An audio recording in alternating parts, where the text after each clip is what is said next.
नमस्कार, आपके साथ मैं हूं करुणा शंकर शर्मा। बंगाल बैटल में जय श्री राम के नारों के साथ अब पाकिस्तान की भी एंट्री हो गई है। बीजेपी के राजनीतिक चाणक्य और गृह मंत्री अमित शाह के बंगाल कूच की गूंज दीदी के गढ़ में हर जगह सुनाई पड़ी। केसरिया ललकार से दीदी की डायनामाइट पावर को सीधी चुनौती मिली है। इसकी धमक कूच बिहार से लेकर बंगाल की धधकती जमीन नंदीग्राम तक देखी गई। बंगाल के संग्राम में दीदी ने अपनी कामयाबी की जो पटकथा बरसों पहले नंदीग्राम की समर भूमि से लिखी थी, अब उसी नंदीग्राम से बंगाल के सियासी भविष्य का फैसला होने वाला है। आज एम फैक्टर में हम आपको उसी नंदीग्राम में लेकर चलेंगे जिसने दीदी को बंगाल की सियासत का अजय सितारा बना दिया। तो एम फैक्टर का 46वां एपिसोड देखिए डायरेक्ट नंदीग्राम से। जय श्री राम, जय श्री राम, जय जय श्री राम। जय श्री राम बोलना मैंने सुना है। अरे बंता दीदी, बंगाल में जय श्री राम नहीं बोलना जाएगा तो कहां पाकिस्तान में बोला जाएगा क्या? मैं आपको वादा कराता हूं, चुनाव समाप्त होते ममता दीदी भी जय श्री राम बोलती हो जाएगी। आप चिंता मत करिए।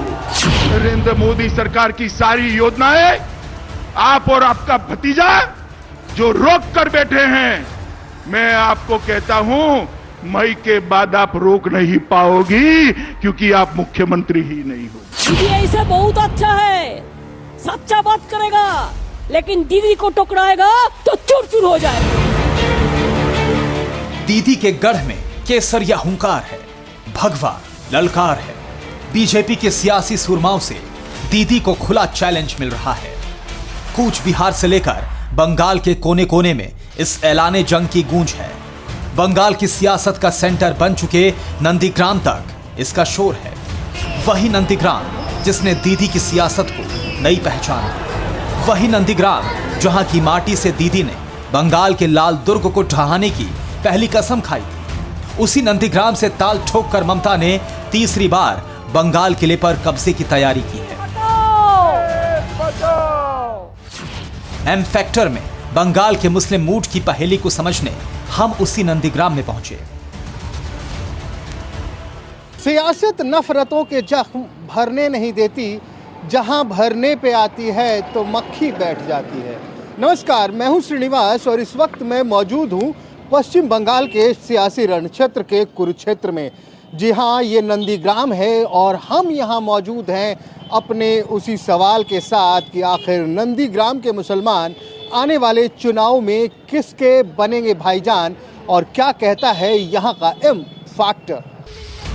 दीदी को सत्ता के सेंटर नौपन्नों तक पहुंचाने वाले नंदीग्राम में इस बार सियासी समीकरण बहुत बदला हुआ है। दीदी के मजबूत सिपह सालार और नंदीग्राम के विधायक शुभेंदु अधिकारी अब भगवा रथ पर सवार हैं। नंदीग्राम के मैदान में दीदी को धूल चटाने की चुनौती भी दे चुके हैं। सवाल यह है कि यहाँ के मुस्लिम वोटर इस बार किधर है।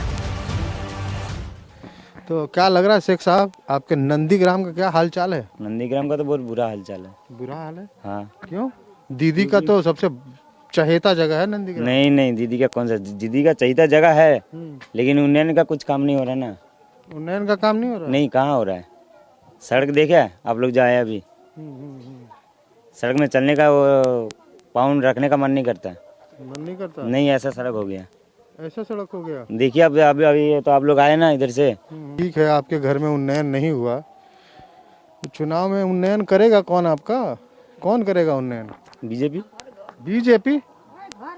अरे आप क्या नाम क्या बताए थे? नाम बताइए। शेख नासिर। शेख नासिर, और कह रहे हैं बीजेपी।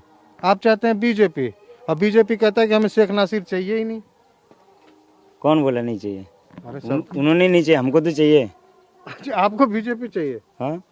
अच्छा, ये बताइए, आपके यहाँ से इलाके के बड़े नेता थे शुभेंदु अधिकारी, आपके इलाके के, बहुत दिनों से दीदी के साथ थे। दीदी कहते हैं कि मैंने हाथ पकड़ के चलना सिखाया उनको। अब वो भाग गए, क्यों भागे? वो समझ गया ना जे इसमें क्या है उसमें क्या है, इसलिए तो भाग गया ना। क्या समझा? क्या समझा? बोलिए क्या समझा? वो समझ लिया जाए ये पार्टी जो है कुछ यूनियन का काम ही नहीं कर रहा है। काम ही नहीं कर रहा है। लेकिन दीदी तो कह रही हैं कि वो भ्रष्टाचार में लिप्त थे, इसलिए सफाई कराने बीजेपी में गए हैं। भ्रष्टाचार में लिप्त थे तो कौन सा पार्टी में लिप्त थे? अभी तो अम्फान जो वो हुआ, तूफान हुआ, हमारा तो घर टूट गया। दीदी कौन कितना दिया हमको? जाके देखे हमारा घर छत नहीं है, बारिश में हम लोग का ऊपर से पानी गिरता है। अम्फान में तो बहुत पैसे मिले हैं। कहाँ मिले? केंद्र से भी पैसे आए, नहीं मिले। आया था, हमारे नाम पे आया था, वो ले लिया। आपके नाम पे पैसे आए थे? आया था, ले लिया। कौन ले लिया? नहीं, कौन ले लिया? जो यहाँ का जो इंचार्ज है। नासिर साहब तो बहुत ही नाराज नजर आ रहे हैं। कह रहे हैं अम्फन का पैसा मेरे नाम पे आया था, मुझे मिला नहीं, मेरे घर के ऊपर छत है, अम्फन में उड़ गया, खुले छत के नीचे रहते हैं। नाराजगी साफ जाहिर है। नंदीग्राम साल 2009 से ही दीदी का मजबूत गढ़ है। 2016 में यहां टीएमसी के शुभेंदु अधिकारी 67% वोट के साथ जीते थे।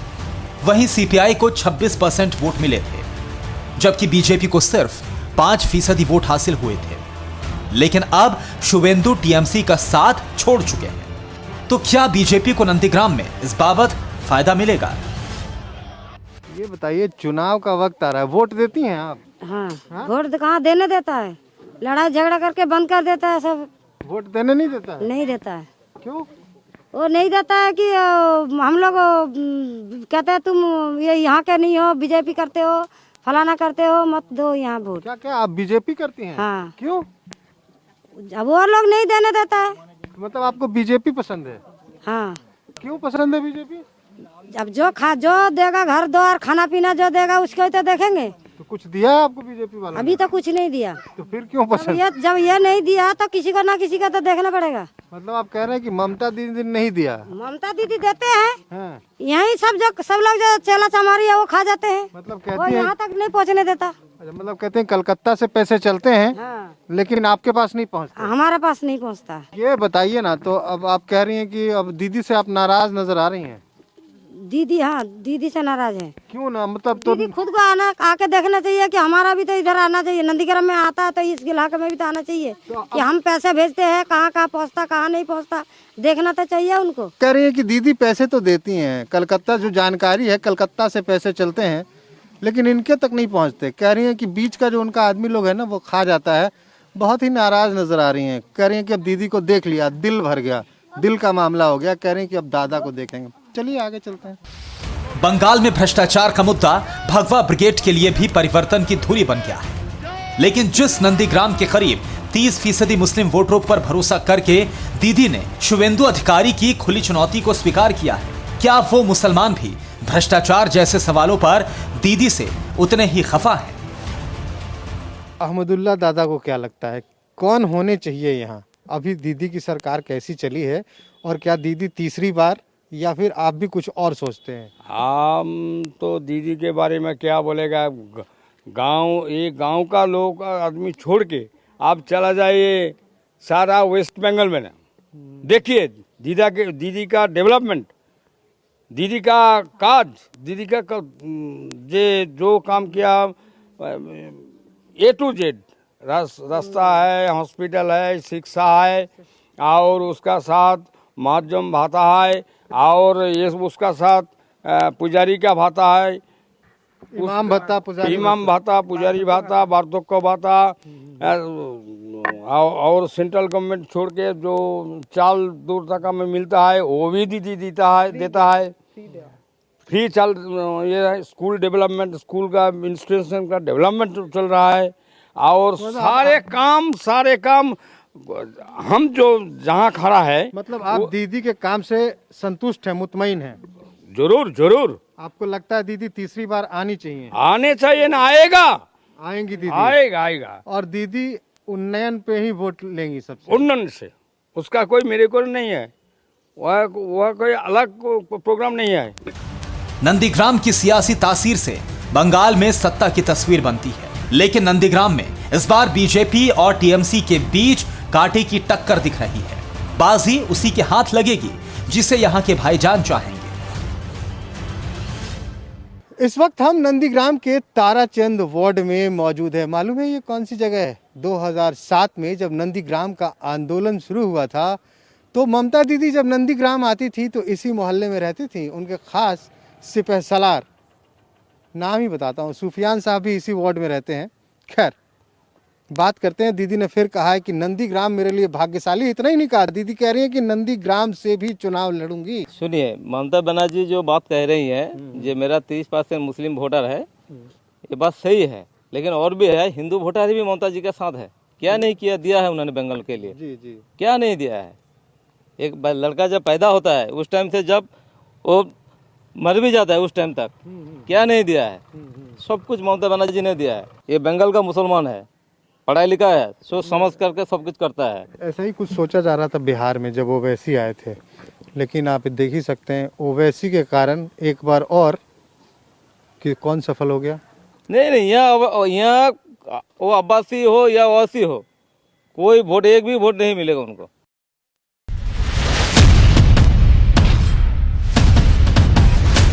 बंगाल के घर घर में, गली कूचों में शोर है कि इस बार नंदीग्राम से ही कोलकातिया किले का फैसला होगा। नंदीग्राम में एक तरफ वो तबका है जो दीदी से नाराज है, तो दूसरी तरफ वो भाईजान भी है जिन्हें अपने इलाके में बीजेपी की जीत मंजूर नहीं। नंदीग्राम में हमें कई ऐसे भाईजान मिले जो शुभेंदु अधिकारी की बगावत से गुस्से में हैं। उन्हें डर है कि टीएमसी का बहुत सा हिंदू वोट अब दीदी के पाले में नहीं जाएगा। शुभेंदु को मोदी जी ने खरीद लिया। आपका नाम? मेरा नाम शेख शाह आलम है। शेख शाह आलम। तो शुभेंदु को मोदी जी ने खरीद लिया। और अब्बासी क्या, सिद्दीक अब्बासी ने क्या, उसको भी खरीद लिया मोदी जी। तो ये बताइए दादा कि आखिर जब सबको खरीद लिया तो अगर टाका पे सब बिक जाएगा तो फिर तो दिक्कत हो जाएगी। किसका नेता बिकता है, वोट हम लोग देंगे ना, बिकता नहीं। हम लोग तो पैसा नहीं लिया है। नंदीग्राम इस बार टीएमसी और बीजेपी के बीच सीधी जंग का अखाड़ा बन चुका है। यहाँ के मुसलमानों के लिए ओवैसी और पीरजादा की सियासी बिरयानी भी कोई मायने नहीं रखती। तो फिर नंदीग्राम में जीत की बिरयानी किसे मिलेगी? बिरयानी खाते हैं जी? हाँ? एक बिरयानी आ रही है यहाँ जी, अलग टाइप की, हैदराबादी। हाँ, खाएंगे? हैदराबादी बिरयानी है। अगर देसी बिरयानी सही रहेगा तो हैदराबादी बिरयानी खाने क्यों जाएंगे? आलू वाली बढ़िया है। हमारा घर का जब बिरयानी सही नहीं तब दूसरे का बिरयानी खाने जाएंगे। हमारा घर में सही बिरयानी बन रहा तो दूसरे का बिरयानी क्यों खाने जाएंगे हम? बंगाल की राजनीतिक प्रयोगशाला नंदीग्राम अब सिर्फ एक सीट भर नहीं है, पूरे बंगाल की नंदीग्राम पर नजरें हैं। वजह यह है कि आसपास की करीब 30 सीटों पर शुभेंदु अधिकारी का सीधा असर है, लेकिन दीदी नंदीग्राम को अपने लिए लकी मानती रही हैं। तो क्या इस बार भी यहाँ के भाईजान दीदी के सियासी मुकद्दर को सिकंदर बनाएंगे? अच्छा, सिपा सलार था, मगर वो जो सिपा सलार ऊपर से एक है, अंदर से दूसरा है। जैसे गिरगिट होता है, उसका रंग अलग होता है और काम अलग होता है। इसी तरह अगर होगा तो फिर हम नंदीग्राम वासी, गिरगिट कौन वो होगा जिसका आप तो समझ गए होंगे। नहीं समझा। अकलमंद के लिए, अकलमंद होता तो आपसे पूछने, अकलमंद के लिए इशारा ही काफी है। नहीं समझ में आता, नहीं समझ में। जनाब शुभेंदु अधिकारी है, गिरगिट जिसको आप लोग मीर जाफर के नाम से जानते हैं। नहीं जानता भाई, मीर जाफर के नाम से आप जानते हैं, हम तो शुभेंदु अधिकारी जानते हैं। हाँ, मीर जाफर तो उसके बारे में कहा जाता है, इतिहास है मीर जाफर के बारे में कि उसने तो देश से गद्दारी कर दी थी। जी जी। और आप शुभेंदु अधिकारी को मीर वो तो हम लोग नंदीग्राम वासी से ज्यादा गद्दारी कर रहे हैं, इसलिए नंदीग्राम वासी का ज्यादा खौफ है उनके ऊपर। नंदीग्राम में अलग अलग मुस्लिम इलाकों में घूमने के बाद भी यहाँ के मूड मीटर का कांटा अब भी एक सवाल पर अटका था, वो ये कि इस बार नंदीग्राम का संग्राम बंगाल के लिए कैसा पैगाम लाने वाला है। मुस्लिम मन की था लेते हुए इस वक्त हम नंदीग्राम के जेवड़ू मोड़ पे पहुंच गए। पीछे लिखा है लेकिन बांग्ला में है, आप समझ नहीं पाइएगा, मैं बता देता हूं, मैंने पूछ लिया है। ताश की बाजी लगी है यहाँ पे, लेकिन यहाँ बंगाल का रमी कौन जीतेगा? बंगाल का रामी ममता बनर्जी जीतेगा। है? ममता बनर्जी जीतेगा। ममता बनर्जी जीतेगा। हाँ। और दीदी तो कह रही हैं कि भाई आप लोग जो है 2019 में मुझे दगा दे दिया। वो एक आदमी दिया था, यहाँ ममता बनर्जी के लिए बहुत सारे आदमी हैं और एक आदमी दगा देने से दगा नहीं होता है। नंदीग्राम का बहुत सारे जो आदमी है वो सब ममता बनर्जी के पीछे है। वो तो मिर्जापुर है, वो जितना धोखा दिया नंदीग्राम वाले को ऐसा सारे इलाकों को ही दे रहा, पश्चिम बंगाल को सारे इलाकों को दे रहा धोखा। चीटिंगबाज है वो जैसा पहले बीजेपी के लिए क्लब किया था उसने आज कैसे वहाँ चला गया। नंदीग्राम में अब तक जितने भी मुसलमानों से हम मिले उनका वोट दीदी और दादा के बीच बटा हुआ नजर आया। लेकिन सियासत के तराजू पर आखिर में किसका वजन ज्यादा होगा, इसे समझने के लिए कुछ और भाईजान से मिलना भी जरूरी था। दीदी यहाँ पे चुनाव में खड़ा हो रहा है तो उसके लिए तो हम लोग कुछ भी कर सकता है, दिन रात एक ही कर सकता है दीदी के लिए। क्योंकि यहाँ पे दीदी जो हमारा काम कर रहा है पश्चिम बंगाल के अंदर, इससे अच्छा कोई मुख्यमंत्री काम नहीं कर सकता। क्योंकि जो अभी 64 की ये दे रहा है इस कन्याश्री युवश्री ये सब जो बना रहा है सब मैं गिनवाता हूँ ना, याद नहीं रखते दीदी के सपोर्टर होके भी याद नहीं रखते। कन्याश्री, युवश्री, रूपोश्री, स्वास्थ्य साथी, अरे अभी स्वास्थ्य कार्ड बना के दे रहा है। कैसे होगा? देखिए याद करना पड़ेगा आपको, कैसे मांगेंगे वोट? अभी जो बजट बना रहा है ममता बनर्जी ने, तो इससे अच्छा कोई पश्चिम बंगाल के अंदर मुख्यमंत्री नहीं बन सकता। पश्चिम बंगाल की राजनीतिक यानी कि सियासी एपिसेंटर से एम फैक्टर का सिलसिला यहीं तक। अगले एपिसोड में कहीं और मुलाकात होगी, लेकिन जाते जाते बस इतना ही कहूँगा कि दौरे सियासत का बस इतना सा फसाना है, बस्ती भी जलानी है और आंसू भी बहाना है।